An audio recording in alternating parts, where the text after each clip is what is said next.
Welcome to Earthfeed, From Soil to Shelf, where packaging expert and yoga enthusiast Kelly Williams helps small and medium brands transition to sustainable packaging. This podcast is brought to you by Earth First Compostable Packaging Solutions. Thank you for listening in on the first episode of the Earthfeed podcast, Soil to Shelf. And that's a podcast really about materials of the future for packaging. So with me today, I have three distinguished folks from the technology development side, the real molecule benders of the future of packaging I have with me today, and I'm so excited to have them here. So let me introduce them. So first we have Dr. Peter Ciesielski. He's a senior research scientist and distinguished member of the research staff at the National Renewables Energy Laboratory, also known as NREL in Golden, Colorado. He's a chemical engineer with a PhD in material science, over 15 years developing bio-based fuels, chemicals, and materials, has over 120 scientific publications, and leads multiple projects funded by the Department of Energy. Then we have Dr. Emma Master, professor of chemical engineering and applied chemistry at the University of Toronto, associate director of BioZone Center for Applied Bioscience and Bioengineering, where they design and test enzymes that can customize natural materials, such as cellulosics and hemicellulose.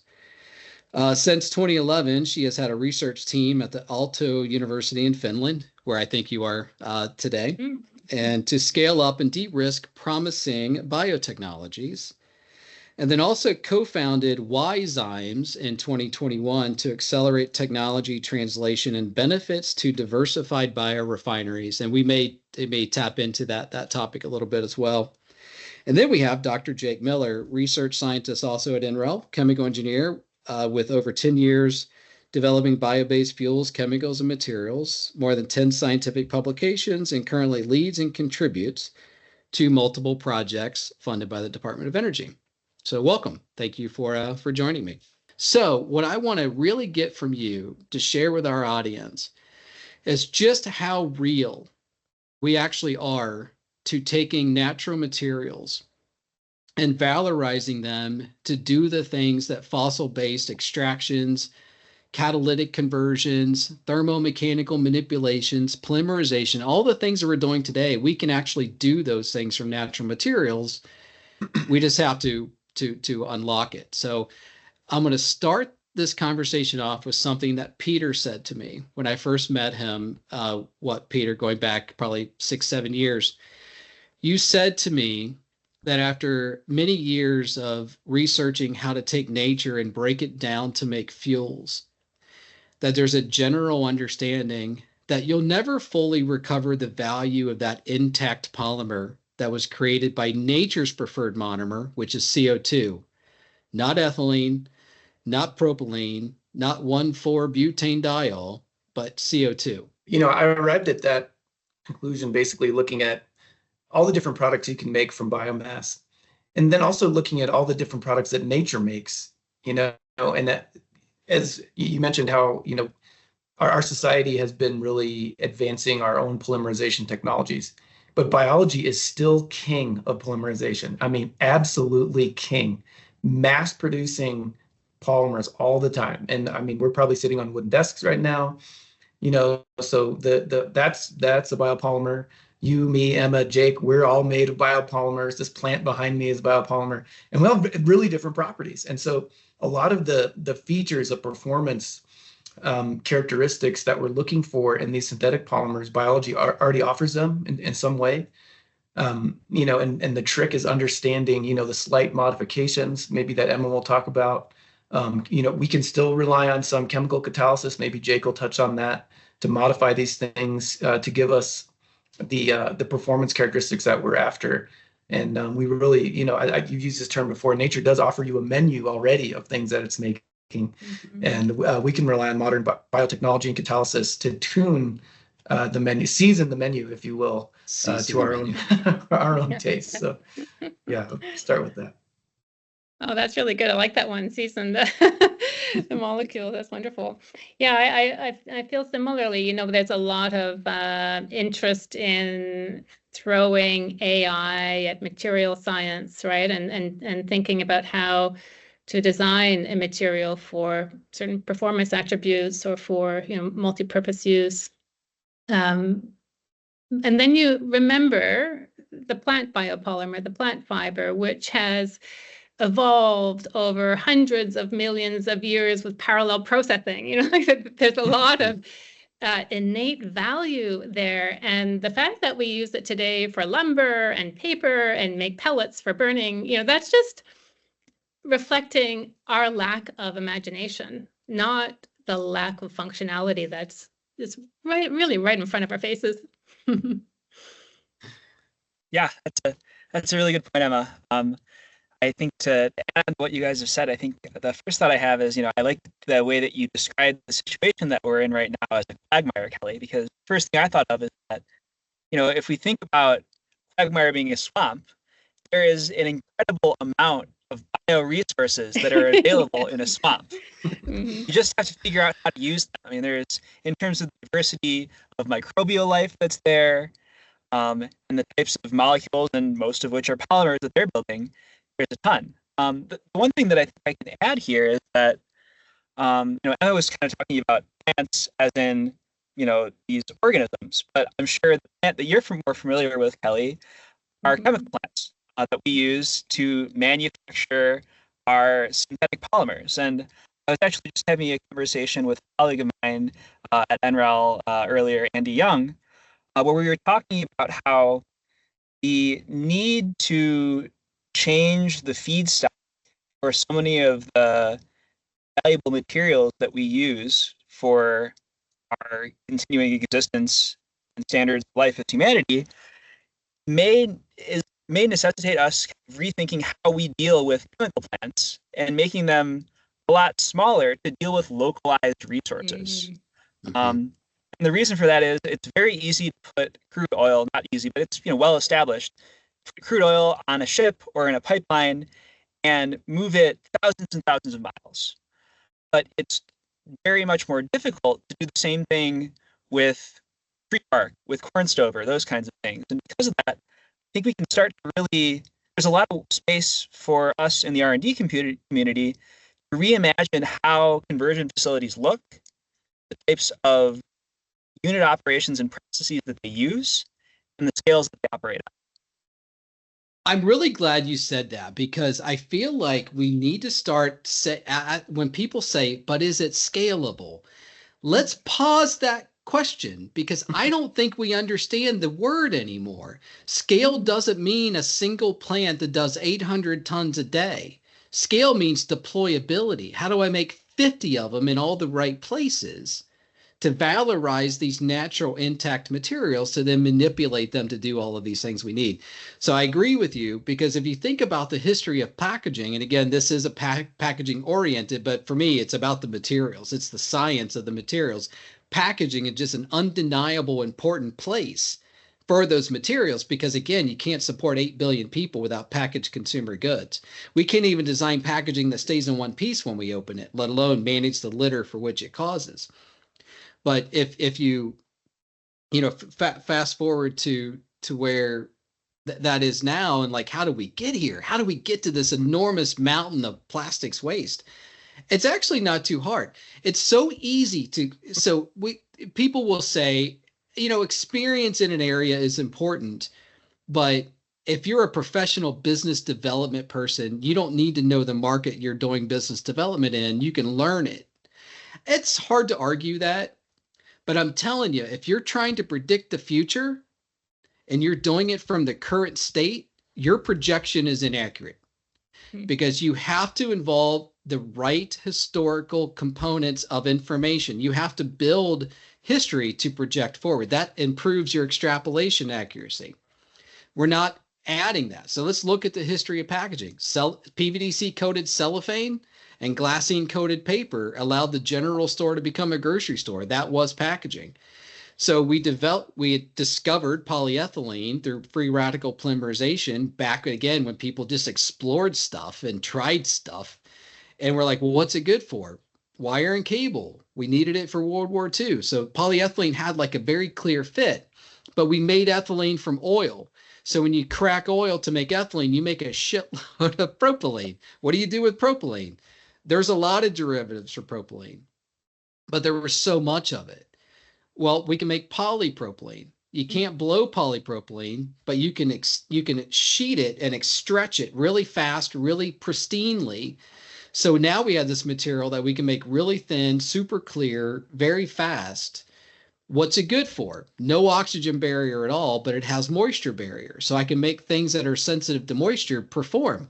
That's when we started to see monolayer blown film go to 3-layer to 5-layer, short stint at 5, straight to 7, because we had to start putting oxygen barrier in our polyethylene film because cellophane carried oxygen. Cellophane got replaced by this pristine plastic.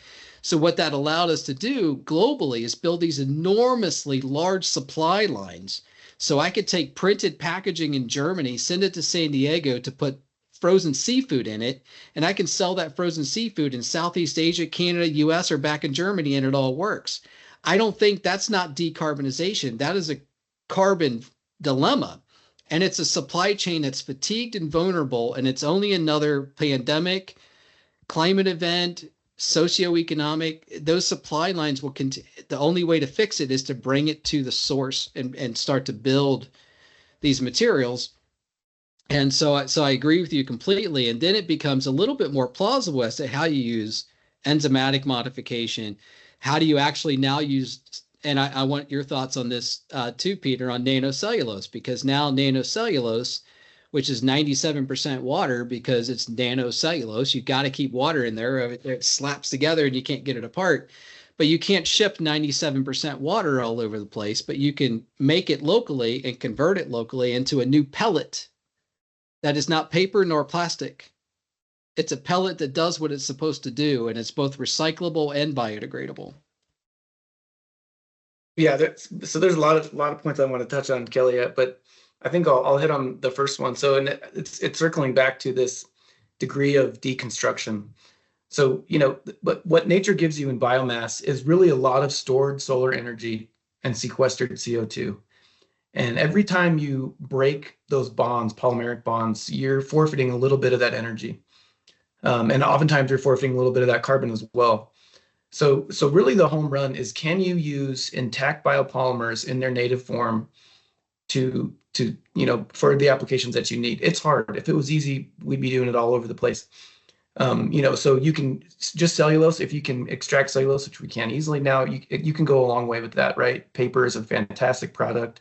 There's all sorts of great packaging materials that you can make from paperboard and so forth. Lignan's great. Hemicellulose also has its applications.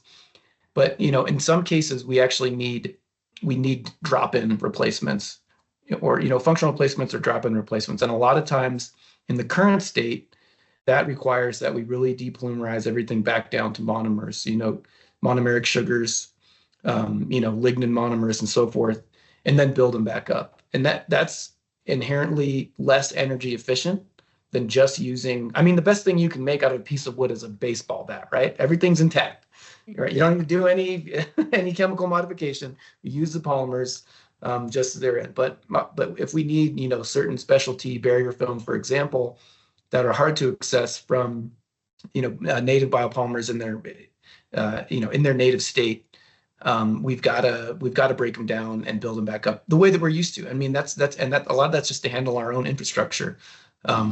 So that's a stepping stone, if you will. I think the home run is, some of the work that more like Emma is doing, where, maybe you can genetically modify plants to alter their biopolymeric structure and grow the polymers you need.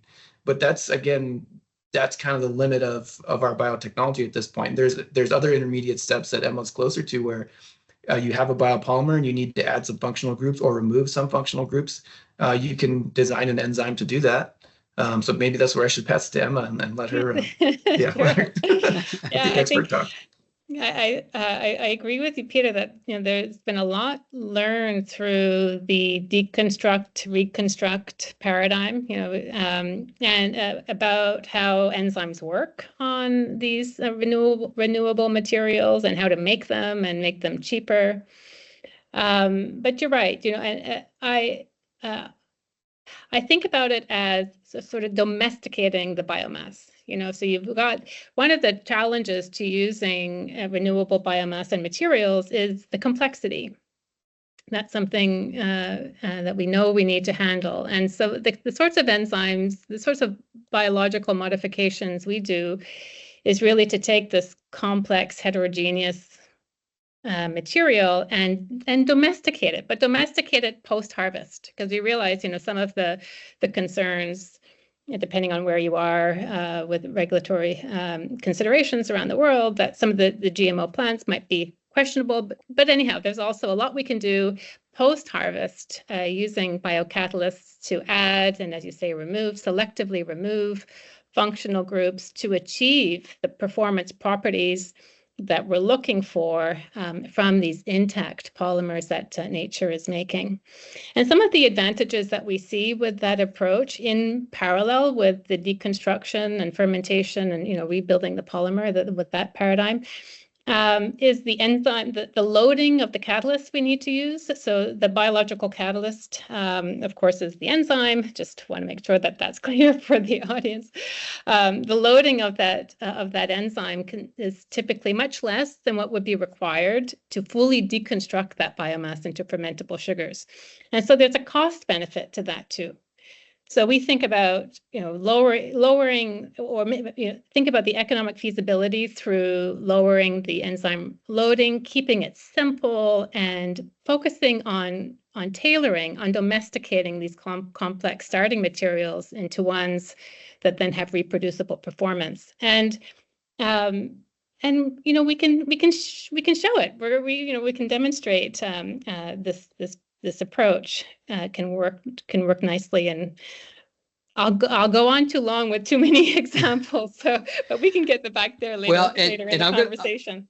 I'm going to circle back with a question on enzymatic modification, but and Jake, I think you bring a great side of this from the thermochemical side of manipulation of these biomasses to valorize them into new places. And I think some of the things, I'm curious if you agree or disagree, but it seems like a lot of what we're seeing today, the technology pathway, we knew 40 years ago or longer. Like the old is the new, right? So some of these things we knew how to do it before. It wasn't an incentive to do it.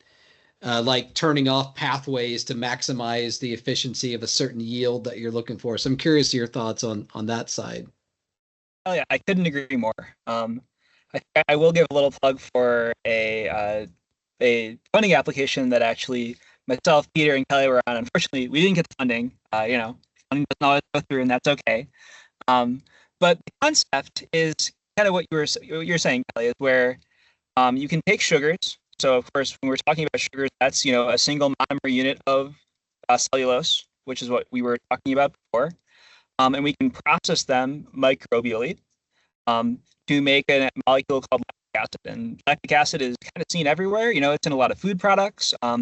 When our bodies, even when our muscles and when our bodies get very tired, specifically when we're doing cardiovascular activity, we start to generate a lot of lactic acid, and in that case, it's actually a bad, painful thing.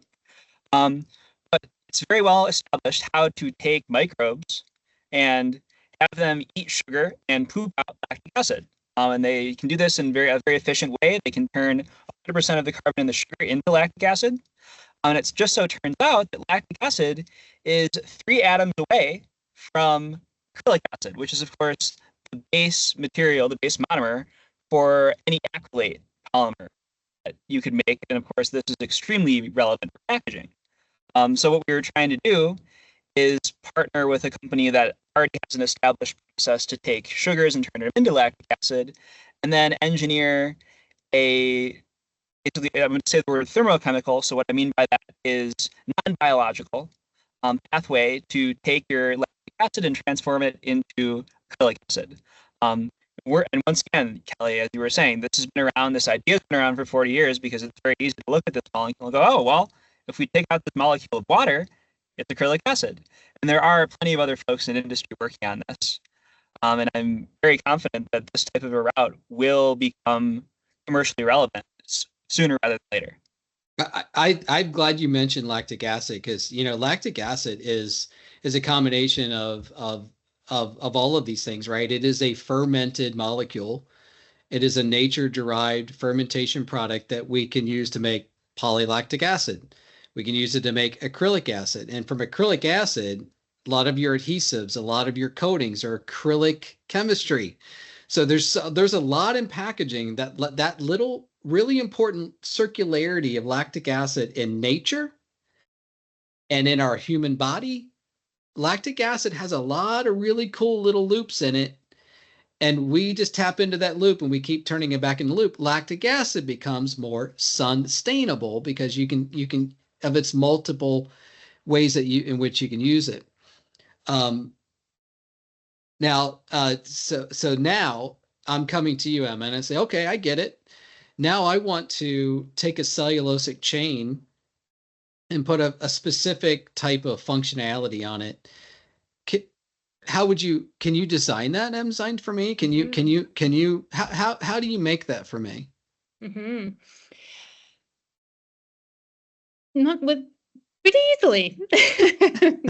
And the reason now, anyhow, the reason being we've, as both Jake and Peter know well, we've learned a lot about which enzymes microorganisms have evolved to grow on and consume biomass through projects focused on biomass to energy or commodity chemicals. We've learned a lot about how microbes have evolved to do that. And so now we've got a library, an enormous genomic library that we can tap into and produce the corresponding enzymes and apply them in ways they weren't necessarily evolved for, but that we can imagine using them for. And so that's what we do. We are using the enzymes in a different way. We learn how microbes have leveraged their activity, and we think, oh, that's pretty cool. And I can take that enzyme out of the microbial system and just use it in isolation as any other catalyst, and have it introduce specific targeted new chemical functionalities into cellulose, hemicellulose structures. As you might know, that the chemist at the chemical level, cellulose is I won't say simple, but there's a lot of repeated units, right? Very similar repeated units. And so the interest in using an enzyme to add new functionality is that it can, with all that apparently very similar chemistry, still target a specific position and introduce functional groups in a highly targeted way. And that's what's so important to achieving the performance, like reproducible performance attributes at the end with the materials. So we've just to add on to that, why we can do this now, why the timing is good to think about enzymes not only for degrading biomass, but also upgrading biomass, is because we know much more about the toolkit, and because of real advances in material science and surface analysis methods that help us characterize the products we're making. That was really tough before. And so this has been enabling for us as well. I kind of feel like that may be some of the scare from the larger chemical companies that now have to go into nature to find their new molecules, is that if you gave them a jar of something, they don't know how to analyze it because it's not what they analyze today. So I think characterization is an important part. And I think I want Peter's thoughts on the same topic and Jake's, but then I want to go into how does AI now allow us to move even faster? I'm curious your thoughts on that. That's a can of worms, Kelly, that we'll open up in a minute. But I just want to Emma, has kind of got me excited about, enzymes and cellulose and so forth. And you mentioned nanocellulose, so I want to circle back to that really quick. So nanocellulose, in my opinion, is kind of a happy medium between complete deconstruction, which is taken all the way down to monomeric sugars, which in my opinion is too far in many cases, and no deconstruction at all, right? So, and I'll take one step back. So if you look at the way you can make money from biomass now, the big money makers are like pulp and paper, cotton fibers, construction lumber. These are the big ones that I'm thinking of. If there's another one, please shout it out. But those are the lignocellulosic products that make money. And if you look at the ways that don't make money, they're basically biofuels. So they're like, it's a great a great way to lose money. And this has been proven time and time again. Is to take a bunch of biomass and depolymerize it all the way down to sugars and do fermentation to ethanol and try to sell that ethanol. That's a great way to lose a whole bunch of money and taxpayer money and everyone else's money. So there's a happy medium. I think nanocellulose might sit right there. I mean, it can do really cool things, and it preserves a lot of that. It's energy efficient in the sense that the polymeric bonds that were initially constructed via sunlight are still there. So it's, you still have the energy efficiency, and the properties are really cool. I mean, you can make really transparent, like nice transparent films from nanocellulose that look a lot like, a polypropylene film. They have much better oxygen barrier. I'm sorry, much better oxygen barrier, poor water barrier. But you could imagine, coupling them to something that's more hydrophobic, maybe a lignin coating or something could help. The surface area is fantastic if you want to make foams, and people have made all sorts of catalysts and things from nanocellulose supports, just taking advantage of the nanoscale properties. And you can make them with enzymes too, is the other thing I wanted to touch on. So the same enzymes that will take cellulose all the way down to glucose, if you just back up a little bit, don't hit it so hard as Emma was suggesting, you end up with the crystalline regions being preserved. And then you have cellulose nanocrystals, and there's a bunch of cool stuff you can do with it. I think we're right on the cusp of seeing big time commercial products. I don't think it's a chicken and egg scenario. There's not a big market pull. There's not a nanocellulose product on the shelves at Walmart yet. When that happens, then, when someone's like, oh man, we really need nanocellulose to make this thing that everybody wants, then you're going to see, maybe the pulp and paper companies who are, the most change averse companies in the world will say, okay, they could start making nanocellulose in ton quantities today if they wanted to. I'm going to challenge you a little bit on that. I think we started all of this started with nanocellulose, and it's called cellophane and cellulose acetate. Yeah, because you're dissolving the cellulose such that each strand is individually solubilized, and then you're controlling its recombination. So you're controlling hornification and the bringing together of cellulose chains. So packaging started with nanocellulose. So why are we so afraid of it? I'll push back a little bit. So you're 100% right about that, Kelly. But the definition of nano, at least my definition, implies some degree of aggregation. So you have, instead of individual chains, you actually have nanoparticles that are, maybe dozens of chains still stuck together. Okay. Yeah. But you're right. I mean, and cellophane, for the listeners who don't know, cellophane is still awesome. It's still out there, and it's still a great product. So let's not forget about that. Okay, I've said enough. Jake, do you want to respond to any of that stuff?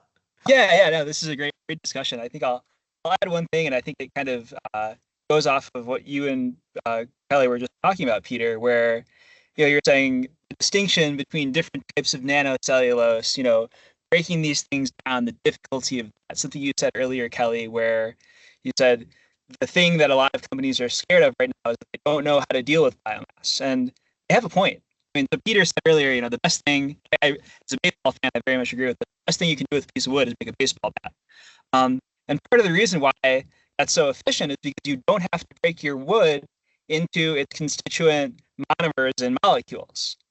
Because when that starts to happen, unlike with, say, crude oil, which is something that we have figured out how to engineer over the last 100 years, wood and other sources of biomass are extremely complex just because they have so many more types of molecules and atoms in them. So crude oil do a balance, you've got a couple percentages of things that aren't that, it's mostly hydrogen and carbon. But when you start to throw in biomass, you got oxygen. And not only is that just a third type of atom that we all have to keep track of, but also when you process it down and try to get it down to a molecular scale, you end up creating a lot of things that you didn't mean to create. There's a fellow at NREL who always refers to these things as star balls that you essentially don't know what to do with, can't process further. And that really not only hampers your ability to build the process because you can't trace where all of your mass is flowing, but it also, much more pragmatically, starts to gum up your equipment in ways that more traditional hydrocarbon feedstocks, so hydrocarbons being sources of crude oil, natural gas, those types of things, they don't do that as much. So it's kind of requires a step change in how we deal with kind of unknown stuff. Yeah, but I would say there has been real advances in selective extraction, right? So the fractionation of lignocellulosic biomass into simpler component parts. But you're right, that's all, what you're saying is when we think about, I think Kelly, you put it like, what are people afraid of? Two things. One is new chemistry. I'm not sure it's particularly more complex, but it's new, and so there's a learning curve. But we've learned a lot, and we have tools that can help tailor the complexity, reduce the complexity, and that is an area of interest for us. And the other, I don't know if we want to go in this direction, but I have heard that I've understood another concern is feedstock supply. And this is, if we start to then invest in biological feedstocks, and here again is another chicken and egg. I think the feedstock suppliers, like the forest sector, ag sector as well, are unsure, who gets to benefit. And so there's still some questions around that.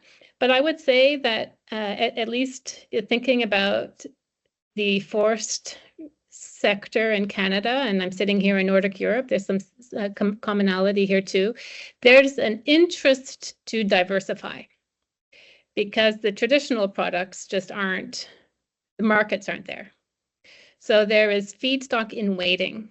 And part of mindful land use is to use in a sustainable way the forest resources, and again to say they're there waiting, but I think some decisions, some clarity around who gets to benefit, from the collection and the initial processing, and using all of that, also hundreds of years of knowledge around how to fractionate lignocellulosic material. That's what a pulp mill does. They're experts at it. How to kind of reconfigure that understanding for new applications. This is an area of interest for them. And you mentioned pulp mills, so I think it's worth, this is a great conversation for that. So 93% of the world's pulp comes from the craft process. The craft process uses trees. When we know there's more cellulose in plants than in trees, why do we use trees? Because the craft process has to amortize the sins of the process. And we know they've gotten cleaner, they burn stuff to create their own energy, but still the first step is don't screw up the lignin, don't cross-link the lignin. So black liquor is because you've thermally cross-linked the lignin. You have to separate the biomass in a cleaner, greener way into its bits and pieces, so then you can valorize them. So I think part of it too is the fact that that's our experience. We're not used to saying, well, what do we do with the liquid extractions from the craft process? That's you mean the black liquor that we can't do anything with? No, you got to pull the plant apart. For energy. Yeah. Exactly.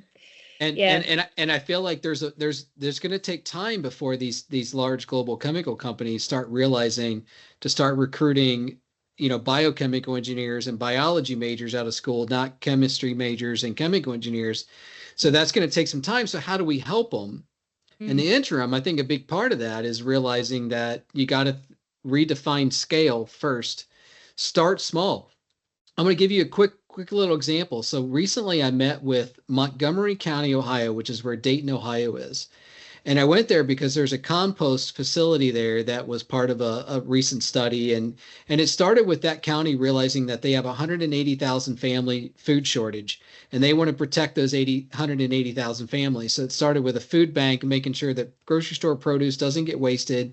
Then they started growing food. Then they started composting, and consumers participate in the program. They drop off their buckets of compost, $5 a month, get a new bucket, and every year they get that much compost back for their own home gardening. All beautiful, cool little story, right? But it's a county that's representing itself like it's its own country, and it needs to protect its own people. I think that's a big step. But they also are public sector. They don't have the funding. They don't have the resources they did pre-pandemic. So they're not going to take on anything that's going to cause them pain or conflict, because that's where they're at. But this one county has the second, maybe the largest transfer station in the country. 600,000 tons of waste goes into this one transfer facility. That's 1.2 billion pounds, of which 12 to 18% is food waste. Using 30 to 60% carbohydrate content, and we say 50%, that's 90 million pounds of lactic acid, carbon negative lactic acid that I can make polymer with. I can make lactic acid derivatives with. So I think it's all there, but somebody has to be willing to do it. And I think we're underestimating that governments around the world want to do a few things: decarbonize industry. They want to get food waste out of landfills. And we know that composters want food waste. I believe compost demand is inevitable because it's our fastest way to turn dirt back into soil. We are officially in the 8th era in human history called the new materials age. The plastics era was the last one. We realized that we can't continue to operate that way. Then that lactic acid circularity starts to run, and you can start to build off of that. In terms of scalability and, circularity, plants got it figured out, man. And there's so much we can learn from them, and scalability shouldn't even come into question. I mean, cellulose synthesis is by far the most abundant polymeric process. You can't turn it off. It's happening. No, I could take you into my backyard and show you that you can't turn it off. Yeah, no kidding, man. It's crazy efficient. And in terms of, we were talking about localized production, right? Plants are so good, so energy efficient, so material efficient. They don't move. Trees just I like that. sit there. They're good. They don't need to move things around. I great. mean, maybe they need to get water from their roots to their leaves and so on, but that's it. They don't have to ship things around the country. There's so much we can learn about, circular production of the materials that we need, from plants. And they make fantastic materials. I mean, they're robust. We've been using them since humans have been around.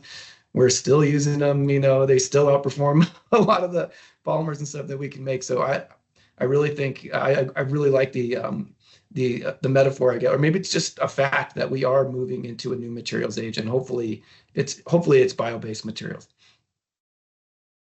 If it's not sustainable, it's not sustainable. That's right, man. Use those intact polymers. Well, look, this was a lot of fun, guys. For my first podcast of this new series, I couldn't be happier to share that with you. So thank you so much for joining me. It was a pleasure. Hopefully we'll do another one real soon. Appreciate it. Thanks, Kelly. Thank you, Kelly. Thanks. Good to see you, Jake and Peter. All right. Thanks, everybody.